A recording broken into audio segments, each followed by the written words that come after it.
We are privileged to welcome Dr. Geetha M for the same. And as the moderator for the session, we have Dr. Bishwajit Misra.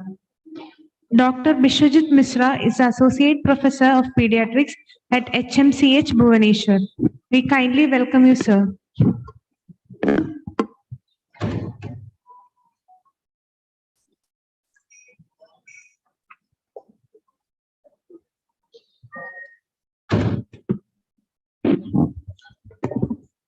Good afternoon, everyone. First of all, let me congratulate Dr. Manoj and team for an awesome academic feast that they have provided.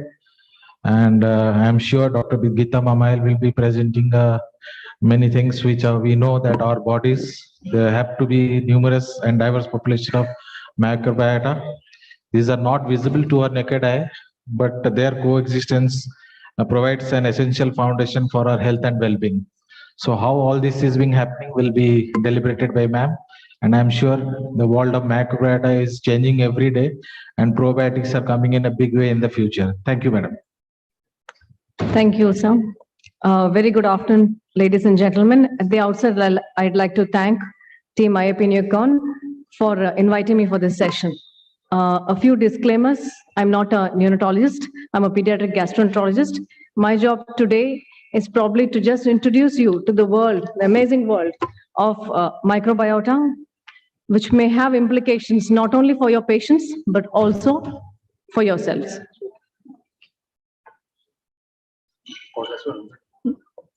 So have you seen this picture? I'm sure you have seen this picture at many travel magazines or maybe on your own. It's a picture representative of the Great Barrier Reef. It's a picture of the coral reef, something which has multiples or millions of flora and fauna, all interdependent on each other, all living off each other and sustain each other. This is a picture of the great tropical forests of Amazon. Again, another ecosystem which has huge implications on the health of the world. Here also there are millions of flora and fauna, rich in minerals, fossil fuels, food to sustain themselves as well as the population of the planet. The importance of these two are the diversity and how each species depends on each other and sustains the other. What if I told you that there's an equally complex and wonderful ecosystem right within your human body? And this is the wonderful world of microbiota. Until 20 years ago, we were neglecting this particular organ or this particular ecosystem. We never even believed that it had any implication on our human health. We used to think of it as a cause of disease, a cause of germs, and cause of all our ills. But now we know this is not true, and the world is now exploding in the research of microbiota. And it's our duty and responsibility to look into this and how we can improve the health of both our patients and ourselves. So the microbiota consists of almost 100 trillion organisms and more, mostly of which are bacteria. They exist within our own gut and is our own coral reef or our own Amazon forest within ourselves. There are about 4,000 diverse species that have been identified. Altogether, they form about 1.5 kg, the weight of an adult liver, which is the largest organ besides the skin. So you have as much as 1.5 kg of microbes within you. And it has been seen that for every human cell, there are about 9 bacterial cells. This is slightly disputed, the number 9, but there are almost 9 bacterial cells that form a human. So are you more bacteria than are you human? Because it means you're only 10% human as it is. In the year 2000, the Human Genomic Project took shape, and it was thought that until then, all the developments of humankind, all the developments of science could bring us only up to this level of treating patients, treating diseases, bringing our successes. We were finding more and more failures or limitations to our treatment of patients. So it was thought that identifying the genes, the human genome, would help us find the root cause of all diseases. Thereby, we can find specific cures for specific diseases, and therefore we would be on our way to immortality. But this did not happen. At the time that this genomic project was going on, there was a bet among all the scientists who were involved in this project about how many genes could a human being actually be having. It was by then known that mice had about 23,000 genes, a wheat germ, a wheat grain has 26,000 genes, a worm had around 20,000, 500 genes. So what do you think would be a human being's genes? And the common talk among the scientists was that it could be 40, it could be 50, it could be 100. The highest was 150,000 genes. That was the bet. Ultimately, it was won by a person who expected that the genes would be 40,000, but in actuality, the number of human genes is just short of 21,000. So we are no bigger than a worm when you take in terms of genes. How can a human being so intelligent, so full of complicated stuff, be just little more than a worm in genes? Is that all we are made of, or can we really find the answers to all our problems in genes? Actually, the 100 trillion microbes which are inside our body collectively form about 4.4 million genes, which is much more than our own genome. So is this just a coincidence, or is this just some trivia to be known and forgotten, or does it have any implications on our human health? This human genome project was subsequently followed up by a human microbiome project, which was initiated, and the first phase came out in 2012. The idea was to find more information on what makes us who we are. It's not just the amount of genes that we have, but it's also the genes of the organisms that we contain. And these organisms are there from the time we are born till the time we die. So it is only common sense to understand that these genes would be having an implication on our human health. So the interaction of the microbiome and the human genes was then found to be important in all our activities, all our diseases. So we know that certain jobs are done by the human genes, certain jobs are outsourced to this bacteria, and certain jobs are done by the interaction of these two. So understanding the implications of these genes, of the microbiome, and the interactions would probably hold the key for our future health. So the key to good health or better health is literally within yourselves, and we should not be ignoring this. As we know, and we are all neonatologists here, we develop from 3 tubes. The one tube which develops in the neurosystem is given as important as the brain of the body. The second tube, the heart, is also a vital organ. Somehow the third tube, which develops into the GI system, is not considered to be a vital organ. It's considered to be a secondary organ, but that may hold the key to the better development or the better longevity of the human race. So the microbiome is just an overview that I'm giving here. It's not a detailed discussion, just to interest you in the subject. It starts in the oral cavity, it's present on our skin and extends up to the anal cavity. And as you go down, you'll find that the number of bacteria or organisms keeps on increasing exponentially, and it's maximum in the colon. So the term microbiota is basically used to refer to the organisms, and the microbiome is to their genes. Now, one of the initial diseases which was studied in relation to microbiota was inflammatory bowel disease. Now, inflammatory bowel disease is common in most developed countries and is also increasing in Kerala, in the developing countries also. It was thought to be a genetic cause in association with the environmental triggers, which would result in a disruption of the mucosal barrier. And it was found that no matter how much medication you give, no matter how much advances you came in the treatment of inflammatory bowel disease, in spite of biologicals, you still could not reach that point where you could cure all these patients, or you could even bring about remission in all these patients. It was then found that probably we're looking in the wrong direction. To allow for better efficacy of these medications, it was probably time to look into the microbiome. And it has also been identified that dysbiosis, or a disruption in the microbiome of the human body, could be the reason why we are perpetuating or the disease does not come under control. And this has been evidenced by the remission induced by giving elemental diet and fecal microbiota transplantation. By doing this, we have found that patients who had not responded to biologicals, not responded to advanced medications, started getting responses to the treatment. So simultaneous research, not only in newer biologicals or neuromolecules, but also in the biome, would help us not only in establishing cure, but also in preventing the diseases, because as you know, these diseases have a genetic component and an environmental hit. If you can obviate the environmental hit, you could probably prevent this disease from happening in genetically susceptible individuals. Now, functional GI diseases is probably something which affects all of us as adults. Not much is known about the etiology, but there's been a definite link with microbiota. There has been improvement in symptoms on manipulating the microbiome. And in future, there's a lot of research going on presently and in the last 5 years about what functional bowel disease entails.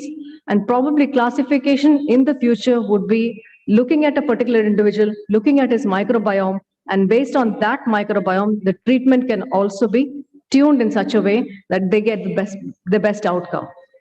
Liver diseases. Now, cirrhosis is a common condition seen above age 50 in most populations. But what causes some patients to go rapidly into decomposition or rapidly into worsening of the disease, even though all other factors remain common, is still not known. Now, possibility of this being related to the microbiome of the individual is gathering a lot of importance. The incidence of hepatic encephalopathy, it has been known in studies that it can be reduced by giving fecal microbiota transplantation. Alcoholic hepatitis has known to be improved. The enzymes have come down and the recovery of these patients has been quite rapid while giving FMT. Acute and chronic hepatitis, the progression has been reduced, and even NAFLD, which is now an emerging disease in adult population, this has also been found to be improved by doing FMTs and probiotic manipulation. Now, aging and the microbiome has been an oft-studied subject. As you can see in this diagram, the newborn, which is thought to be born sterile at the time of birth, and I'm sure this has great implications for neonatologists. If the child undergoes a normal birth as opposed to a cesarean birth, the type of microbiota that he gets is different. As the child grows older, the weaning period and then the subsequent diet results in the different kinds of microbiota. If you see the pictures in blue and pink, these are the common microbiota which are necessary for better health. These are Firmicutes and Bacteroides, which are present in healthy people, but children by the time they're 6 or 7 years of age. So by 6 or 7 years of age, your microbiome is effectively established. And no matter what you undergo after that, even if you take antibiotics or you have a disease, if your microbiota or the healthy microbiota is established by that time, it cannot be disrupted by a few antibiotics. But this particular phase is crucial. If in the first year of life, you are exposed to multiple antibiotics or a hostile environment, this can affect your microbiota to a detrimental effect. And supposing you get the bad microbiota, even that cannot be dislodged beyond your 6 years of life. So what happens to you when you're an adult or in old age is reflective of what you ate or what infections you had, what antibiotics you had, or what microbiome you got when you were 5 or 6 years of age. So hence the importance of pediatricians and neonatologists in this particular topic, that you will probably be responsible for establishing good microbiota for your patients.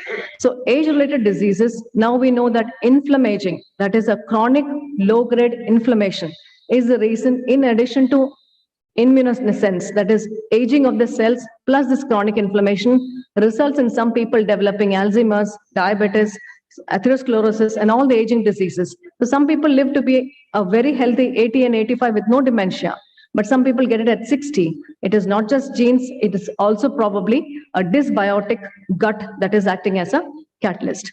Also in cancer, it has been proven by evidence that patients with gastric cancer, colorectal cancer, pancreatic cancer, etc., and liver cancer, the dysbiosis can actively act as a catalyst in promoting tumorigenesis. It can increase resistance to the chemotherapy. So some people respond very well to the chemotherapy. Some people don't, probably because of the microbiome. And some bacteria actually help you to respond better to these medications. It is also known that secondary bile acids have a anti-tumorigenic activity, and secondary bile acids are reduced when your microbiome is affected. So Bacteroides and Firmicutes, because these are all tongue-twisting names, I would just put that there and say that these are the bacteria that you should be trying to encourage in your gut. So in future, when we have reached the limit of cancer chemotherapy and there is nothing more to go by, it would probably be a personalized approach based on what genes you have, what microbiome you have, and what disease you have. So a combination of this would be the reason or the way forward in all these medications, in all these conditions. Now, it is already known that there's a gut-brain axis. But do you know that there's also a gut-lung axis, a gut endocrine axis, and a gut immune axis? Recent research has now shown that the gut microbiome plays an important role in lung maturity, in brain development, in developing of puberty, as well as all the hormones, as well as in how you respond to diseases. Therefore, it is now, I'm not saying that it is the reason and the cure for all diseases, but there is increasing evidence that it could be the response, it could be a good reason why children developed ADHD, children developed autism spectrum disorders, because fecal microbiota transplantation in these patients have shown clinical improvement where medication has not. So neurodevelopment and dysbiosis could go a long way in determining your neurological development. It is already well known that allergic conditions are increasing in number. We see a lot of cow milk protein allergy, a lot of patients with allergy to multiple dietary substances. This is because of increased anti-inflammatory action because of the gut dysbiosis and also poor weaning practices. So if you want to prevent patients from developing allergic diseases, the microbiome may hold the key. Obesity. People becoming obese in older children as well as in adults have found to have a different set of microbiome, a different set of bacteria, which if you treat both by clearing up the bacteria as well as giving fermented foods or certain diets which improve the good bacteria, it is known to reduce obesity and the after effects of obesity like insulin resistant, lipid profile interference. All this is found to be reversed, but it needs to be maintained for more than 4 to 5 years before this reaction is seen. So the key to obesity is probably not just running and jogging and dieting, but probably it lies in the type of diet you have and the type of microbiome that you're also harboring. Now, antibiotic resistant strains have been found in newborn babies who have not been exposed to antibiotics because their mothers were exposed to antibiotics in the antenatal. So this has implications for neonatologists and perinatologists. If you give antibiotics randomly or without any particular reason to the mother, it is possible that she harbors these antibiotic resistant strains in her or over her body, which then transfers onto the baby as the baby is born and results in antibiotic resistance in the baby even when the baby is not exposed to antibiotic. This can have later repercussions in the baby's life or in the adult's life and also for our society also. So what is the importance of this gut microbiome? I've given you an overview of the gut microbiome and what it entails in your future health, in the baby's future health. But the establishment of a gut microbiome, like I told you, occurs in the first 5 to 6 years of life. So even though it was thought that the intrauterine environment is sterile, it is found that it is not really so. There have been bacteria grown from the amniotic fluid as well as bacteria grown from the vernix caseosa, but all this is supposed to be the good bacteria. We have moved the pendulum from what was previously unhygienic delivery practices to an extremely hygienic or almost sterile environment, which is also not so good for the baby. The pendulum should swing back and probably come to a balance wherein we have hygienic practices, but not sterile environments or not completely sterile environment, because these are important for establishing the good bacteria, which is also important for the health of the baby. Now, vernix caseosa, which is present in the amniotic fluid, is now found to be a natural prebiotic which the child ingests, and therefore it has been found in the meconium of the baby and has repercussions on the microbiota that the baby develops later on. So vaginal delivery is, though is thought to be the first inoculation, the baby has already taken some bacteria when he was in the amniotic fluid. The next inoculation would be the vaginal delivery and subsequent breastfeeding. This gives diversity to the bacteria. It is not enough if you have a particular species inside you. It is important that you have a diverse group of bacteria which shapes or molds or allows the microbiome to mature. This in turn is important for maturing the immune system of the baby, which can protect the baby for the rest of his lifetime. The next best window or the next window of opportunity for these babies would be the weaning period. So a proper weaning period with proper diet. Nowadays, the diet for babies at 6 months of age is not the traditional diet, not the fermented food that we've been used to. It is all packaged foods and packaged materials. This definitely has an effect on the microbiome of the baby, which can shape the future health. If you could do one thing to improve the health of the baby, besides what you're already doing, it would be to ensure that the baby is breastfed, the baby is born vaginally, and the baby's weaning practices are healthy. So these are important things which we do not realize has an important role for the rest of the life, for the next 70 to 80 years of the baby's lifetime. So early life events, what you're already doing, I will not emphasize on that, because this has already been said. A cesarean section is inevitable in certain conditions, but after that you can always ensure that the baby takes breastfeeds and is not exposed to too much of antibiotics unless absolutely necessary. The sterile environment in the NICU, the exposure to doctors who may be carrying resistant bugs are all challenges for the preterm. For term babies, vaginal delivery, rooming, breastfeeding is the best thing that you can do for the baby. And for all babies, regardless whether they're preterm or term babies, when you introduce a weaning diet, make sure that the weaning diet is good and healthy and traditional. This is how you can introduce or establish a good microbiome. By 6 to 8 years of life, like I told you, the microbiome has become stable. It can be temporarily disturbed when you get an illness or antibiotic, but is always restored by itself. Not by taking probiotics, but by itself because of your diet and your initial microbiome. And it's difficult to change once established. You can do, if you want to change from a bad microbiome to good microbiome by taking probiotics, you may be able to change it for a short while. But the moment you stop taking probiotics, you go back to what you originally had. The only thing that can actually make a big change in that case is only a fecal microbiota transplantation. So the next generation probiotics, what is my opinion on the present day probiotics? They definitely have some temporary changes in the body, but are definitely not ideal.